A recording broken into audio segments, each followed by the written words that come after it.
안녕하세요. 이번 시간에는 C샵에서 널과 관련된 다양한 연산자들에 대해서 알아보도록 하겠습니다. 첫 번째로 우리가 살펴본 연산자는 이렇게 물음표 두 개가 있는 연산자인데 이것은 널 병합 연산자 혹은 널 코알레싱 오퍼레이터라고 불립니다. 예를 들어서 이러한 코드가 있다라고 가정을 한번 해보겠습니다. 여기서 보면 A가 널이 아니면 A의 값을 C에다 넣고 A가 널인 경우에는 0을 C에다 넣는 이런 코드가 있죠. 그래서 이 부분을 좀 더 간단히 표현을 하면 이런 식으로 표현할 수 있습니다. A가 널이 아닌 경우는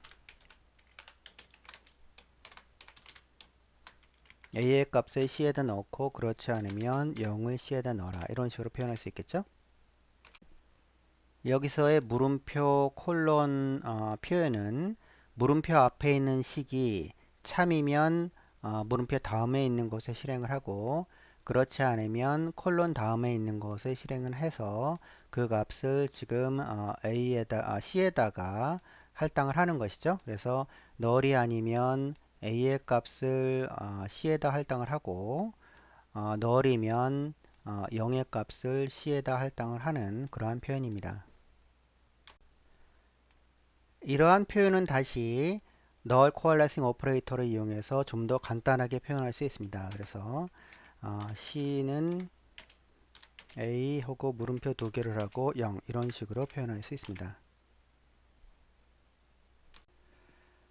null 병합 연산자는 두 개의 p 연산자를 갖는데 왼쪽에 있는 것과 오른쪽에 있는 것을 가지게 되죠. 그래서 왼쪽에 있는 p 연산자가 만약에 null이 아닐 경우는 그 값을 사용하게 되고 만약에 null일 경우에는 오른쪽에 있는 p 연산자를 사용하게 됩니다. 조금 더 복잡한 케이스로 예를 들어서 이러한 표현을 사용할 수 있습니다.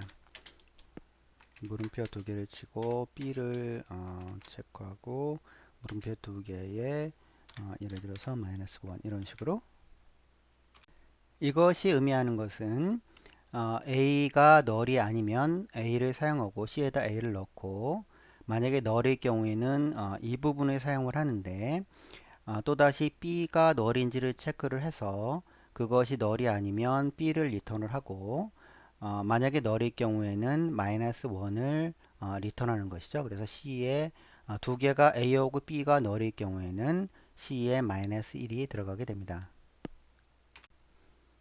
그래서 A가 null인지 체크해서 A가 null이 아니면 그 값을 사용하고 만약에 null이면 B가 null인지 체크해서 B가 null이 아니면 그 값을 사용하고 B가 null일 경우에는 모든 것이 null일 경우에는 -1을 사용해라 라고 얘기하는 것이죠.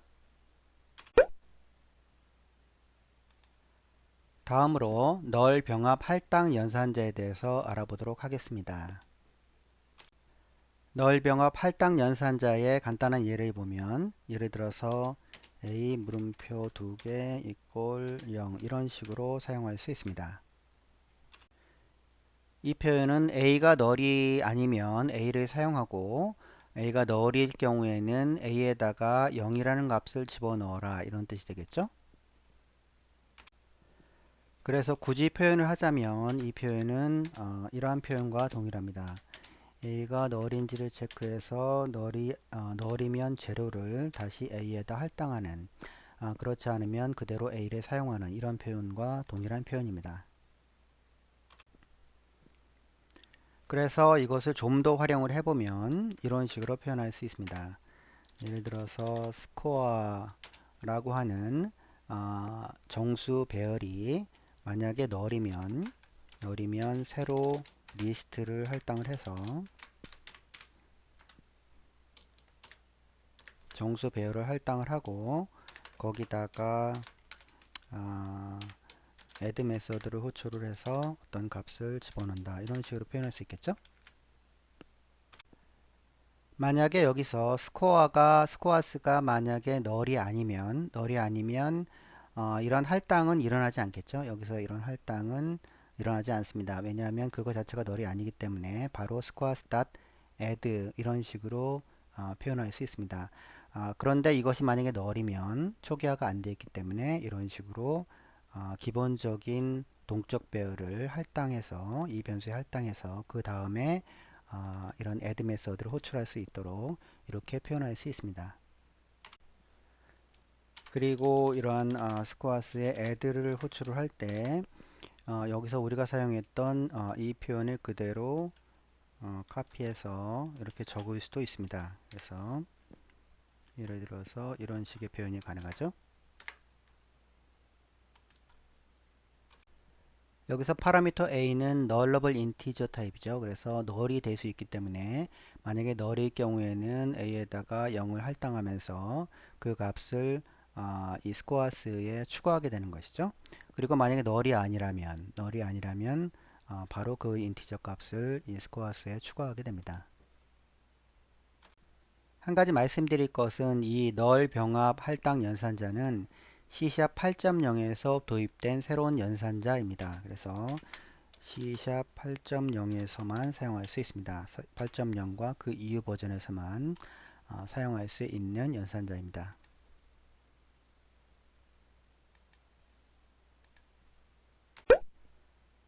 다음으로 null 조건 연산자에 대해서 알아보도록 하겠습니다. null conditional operator. 여기에는 두 가지가 있는데 이 물음표하고 점을 찍는 것과 물음표와 가로가 있는 두 가지 종류의 null conditional operator가 있습니다.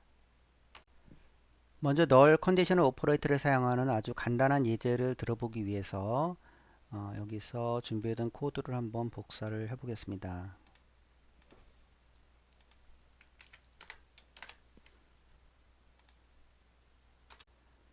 이 표현은 이 squars라고 하는 변수가 null인지를 체크를 해서 만약에 null이면 null을 리턴하고 그렇지 않으면 이 squars에 있는 개수를 배열 요소 수를 리턴하는 것이죠. 그래서 사이즈에다가 저장하는 것입니다. 이러한 표현을 null 조건 연산자를 사용해서 더 간단하게 표현을 해보면 이런 식으로 표현할 수 있습니다. 스코어스의 물음표 점 그리고 프로퍼티 이름을 적어주면 되겠죠. 그래서 이런 식으로 간단하게 표현할 수 있습니다. 즉 다시 말하면 어떤 객체가 null인지를 체크를 해서 그것이 null이면 거기서 멈추는 것이고 null이 아닌 경우에는 이 물음표 뒤에 있는 부분들을 실행하게 됩니다. 그래서 scores.count라고 하는 속성을 호출하게 되는 것이죠. 그리고 이 점 뒤에는 속성뿐만 아니라 메서드들도 사용할 수 있습니다. 속성이나 메서드, 필드 이런 것들을 전부 다 이 점 뒤에서 사용할 수 있겠죠. 그래서 예를 들어서 메서드를 호출한다라고 하면 이런 식으로 메서드 예를 들어서 뭐 sort라고 하는 메서드를 여기서 호출한다 이런 식으로 하면 이 뒤에 물음표 점 뒤에 이 sort라고 메서드를 사용하면 됩니다. 여기서 한 가지 만약에 이렇게 지금 현재 사이즈가 nullable integer 타입인데 이것을 그냥 인티저로 하는 것이 일반적이겠죠. 그래서 예를 들어서 사이즈라고 하는 것을 인티저로 하고 싶다. 그러면 이제 이런 식으로 표현할 수 있습니다. 그래서 물음표 점 카운트를 일단 하고 null이 아닌 경우는 이것이 null 전체가 null인 경우는 0 이런 식으로 표현할 수 있습니다. 그래서 만약에 스코어스가 null이면 이 null 조건 연산자에 의해서 이 스코어스가 null이면 이 전체가 null로 되겠죠. 그래서 이것이 null이면 다시 null 병합 연산자에 의해서 제로가 되겠죠. 그래서 제로를 리턴해서 이 SIJ라고 하는 변수는 SIZ라고 하는 변수는 제로가 할당되게 됩니다. 그리고 null 조건 연산자는 계속적으로 연달아서 사용할 수 있습니다. 그래서 무슨 얘기냐면 예를 들어서 간단한 클래스를 하나 정의를 해볼게요. 그래서 아이템이라고 하는 클래스를 정의를 하고 여기서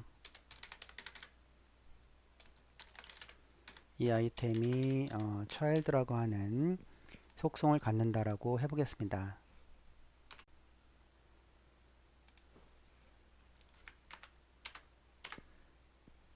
그래서 예를 들어서 parent라고 하는 변수를 하나 지정을 하고 이 parent에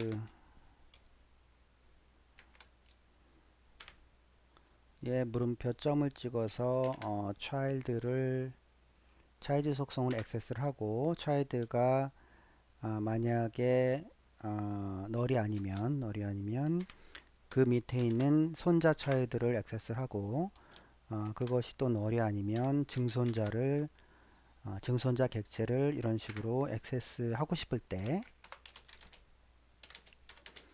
이런 식으로 조건 연산자를 연속해서 사용할 수 있습니다. 사실 이것을 if문으로 만약에 하게 되면 if parents가 널이 아닌지 체크하고 또 if 해가지고 child가 널이 아닌지 체크하고 이런 식으로 계속해서 해서 굉장히 복잡한 문장이 되는데 이 널 조건 연산자를 사용하면 이런 식으로 간단하게 표현할 수 있습니다. 물음표 점 이외에 물음표하고 이렇게 괄호로 쳐져 있는 것도 역시 널 조건 연산자로 불리우는데 이것은 이런 식으로 사용할 수 있습니다. 스코어스에 해가지고 널이 아니면 이것의 첫 번째 요소를 액세스하라 이런 식으로 할 수 있겠죠. 그래서 이러한 표현을 위해서 이렇게 물음표하고 괄호 표시되어 있는 널 조건 연산자를 사용할 수 있습니다.